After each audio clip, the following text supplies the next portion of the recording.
Apes, nasib AHY masih terkatung-katung, kader Demokrat Maluku Tengah malah pesta narkoba, ditulis oleh Ferry Patli dari siwar.com. Sebelum kita lanjut, jangan lupa subscribe dan nyalakan loncengnya agar Anda menjadi yang pertama mendapatkan informasi dari jurnal terupdate. Selain P3, ada satu partai lagi yang rentan untuk jadi partai gurem, yakni Partai Demokrat. Sementara PAN meskipun pada pemilu 2019 lalu hanya di peringkat 8 dari 9 parpol yang lolos ke Senayan, sudah punya basis massa sendiri, yakni Muhammadiyah, masih aman. Sedangkan PKS punya basis massa dari kelompok Liko. Kelompok ini bagaimanapun jeleknya citra PKS tetap akan memilih PKS itulah, dan kelompok ini yang bikin posisi PKS juga aman. Hanya saja kalau P3 seandainya jadi partai gurem beneran, tidak terlalu jadi beban karena perolehan suaranya cenderung menurun sejak pemilu 1999 lalu. Dan pada pemilu 2019, perolehan suara partai ini hanya 4,53%. Kalau Partai Demokrat, malu banget Ferguson seandainya jadi partai gurem. Karena partai ini pernah jadi partai pemenang pemilu. Di samping itu kadernya SBY pernah jadi presiden 2 periode. Artinya apa? Beban kadernya lebih berat untuk menyelamatkan partai dibandingkan kader P3. Hal inilah yang kemudian membuat kader Partai Demokrat mati-matian berjuang agar partainya tetap lolos ke Senayan pada pemilu 2024 mendatang. Pertanyaannya dengan cara apa? Mendorong agar ketum mereka AHY terpilih menjadi cawapres Anies dengan harapan Partai Demokrat mendapatkan kutil efek. Sebagaimana kita ketahui bahwa partai yang mengusung kadernya sebagai capres atau cawapres cukup diuntungkan, yakni pasti mendapatkan limpahan suara. Seperti PDIP dan Gerindra, kedua partai ini menjadi partai pemenang pertama dan kedua pada pemilu 2019 lalu. Tidak lepas dari Gerindra yang mencalonkan Prabowo dan PDIP yang mencalonkan Jokowi. Dengan demikian, jika AHY yang jadi cawapres 2024, sudah bisa dipastikan perolehan suara Partai Demokrat masuk 5 besar terbanyak. Berbagai cara pun dilakukan agar AHY ditunjuk jadi capres Anies. Mulai dari menyiarkan hasil survei AHY adalah figur paling pas buat Anies, bazar Partai Demokrat menyebarkan informasi AHY memiliki kemampuan berbahasa Inggris yang baik, sehingga layak jadi cawapres Anies, hingga pamer prestasi SBY. Dan pamer prestasi SBY ini yang bikin ngakak. Kenapa? Lah yang mau nyawapreskan AHY, kok prestasi SBY yang dipamerin? Seharusnya prestasi AHY dong. Dan ini juga yang menjadi bukti kalau AHY memang tidak punya prestasi apa-apa. Jadi daripada gak ada yang bisa dipamerin sama sekali, mending pamerin prestasi bapak saja. Hanya saja yang namanya usahakan terkadang hasilnya tidak sesuai yang diharapkan. Sekeras apapun Partai Demokrat berusaha mengawinkan Anies dan AHY tetap saja gagal. Bahkan yang dilakukan oleh Nasdem justru tidak menghargai AHY sama sekali. Jadi Partai Besutan Surya Paloh itu malah menawarkan Prabowo yang jadi cawapres Anies. Ketahuan banget kalau mereka gak setuju ketum Demokrat yang jadi cawapres. Kader Demokrat saja yang sok-sokan membela Nasdem terkait isu kantor Nasdem Aceh dilempari telur busuk. Padahal aslinya Surya Paloh enak banget melihat mereka yang ngotot minta Nasdem ngusung AHY. Di saat nasib AHY masih terkatung-katung seperti ini, kadernya di Maluku Tengah, Syafi Boeing, baru-baru ini malah ditangkap polisi lantaran memakai narkoba jenis sabu. Anggota DPRD Maluku Tengah itu ditangkap di kota Masohi. Cadas. Jelas kelakuan Syafi Boeing tersebut merusak citra Partai Demokrat yang memang sudah rusak sebelumnya dan pada akhirnya juga merusak citra AHY. Kenapa merusak citra AHY? Karena orang akan mikir bagaimana Wan Anies mau mengurus negara kalau ngurus kader partainya saja dia tidak mampu.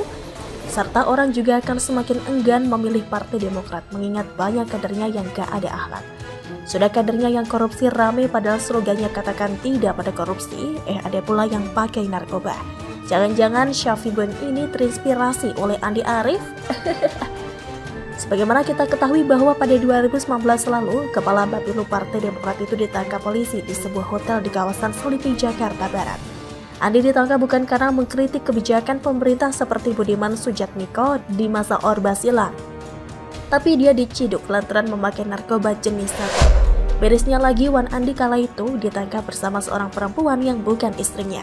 Politisi satu ini memang benar-benar lebih nekat dari Habib Rizik. Pasalnya Habib Rizik cuma beraninya chat enak-enak doang alias melakukan hubungan badan jarak jauh bersama wanita idaman lain atau Will Firza Hussein. Sedangkan Andi Arief, Will-nya langsung dia bawa ke hotel. Memang betul pepatah mengatakan, guru kencing berdiri, murid kencing berlari. Gurunya Anas Urbaningrum korupsi, muridnya kader Demokrat seperti Abdul Ghafur Masud DKK juga korupsi. Gurunya Andi Arief pakai narkoba, muridnya anggota DPRD Maluku Tengah Syafi Boeng juga pakai narkoba. Terakhir yang terjadi, korupsi dan narkoba adalah dua hal yang sangat melekat pada Partai Demokrat. Bagaimana kalau menurut Anda?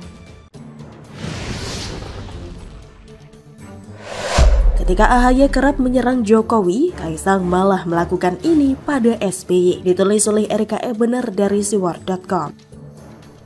Sebelum kita lanjut, jangan lupa subscribe dan nyalakan loncengnya agar Anda menjadi yang pertama mendapatkan informasi dari jurnal terupdate.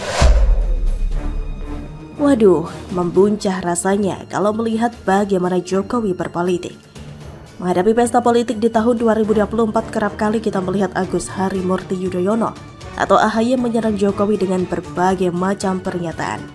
Salah satu pernyataan AHY yang cukup viral adalah saat dirinya menyatakan kalau program-program yang dilakukan Jokowi hanyalah program gunting pita karena proyek-proyek yang diresmikan oleh Jokowi sudah mulai dilakukan oleh SBY dan hanya dirampungkan oleh Jokowi. Kita tentu saja jadi bertanya, proyek nasional mana sih yang AHY maksudkan? SBY sendiri tidak kalah sengit menghadapi tahun politik 2024. Dia bahkan menyatakan kalau dirinya merasa harus turun gunung untuk memastikan proses Pilpres 2024 dilaksanakan dengan jujur dan transparan. Padahal seorang SBY tentu saja tidak berdampak banyak pada proses Pilpres 2024 nanti. Tapi semua sikap AHY dan SBY itu sedikitpun tidak berdampak pada Jokowi.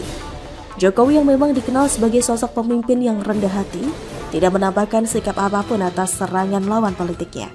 Baginya, politik adalah bagian dari pekerjaan. Terhadap AHY sekalipun, walaupun AHY adalah anak dari SBY, tidak kemudian membuat Jokowi meminta anak-anaknya untuk bersikap sama. Gibran tetap saja terlihat asik ketika bertemu dengan AHY, pun dengan sang adik Kaisang. Menghadapi hari pernikahannya, Kaisang bahkan mengirimkan kartu undangan pernikahan yang didesain begitu sederhana, layaknya kartu undangan rakyat biasa, secara pribadi ke kediaman SBY di Cikeas pada tanggal 3 Desember 2022 lalu. Hal ini dinyatakan oleh staf pribadi SBY sendiri, Osi Darmawan, kalau Kaisang mengantarkan langsung kartu undangan pernikahannya untuk SBY ke Cikeas. Kirimi langsung undangan pernikahan oleh mempelai laki-laki, SBY pun menyatakan akan menghadiri pernikahan Kaisang pada tanggal 11 Desember 2022 nanti di Solo.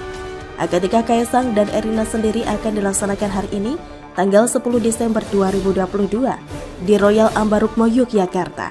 Kemudian keluarga Jokowi sendiri akan menjalani prosesi ngunduh mantu di rumah dinas Wali Kota Solo yang kemudian dilanjutkan dengan cara tasyakuran di Pura Mangkunegaran. Melihat bagaimana anak Jokowi mengantarkan kartu undangan untuk SBY secara pribadi di tengah gempuran anak SBY ke Jokowi, hal ini membuat publik mengacungkan jempol pada Kaisang yang memiliki sikap adaptor yang baik. Anak-anak Jokowi benar-benar mampu memisahkan antara urusan pribadi dan urusan politik yang melibatkan sang ayah. Tentu saja sikap anak-anak Jokowi yang ditampilkan membuat kita semua merasa senang dan tenang. Dan karena harus diakui, apa yang dilakukan Kaisang pada SBY telah membuat kita berpikir bahwa damai itu indah. Bagaimana menurut Anda?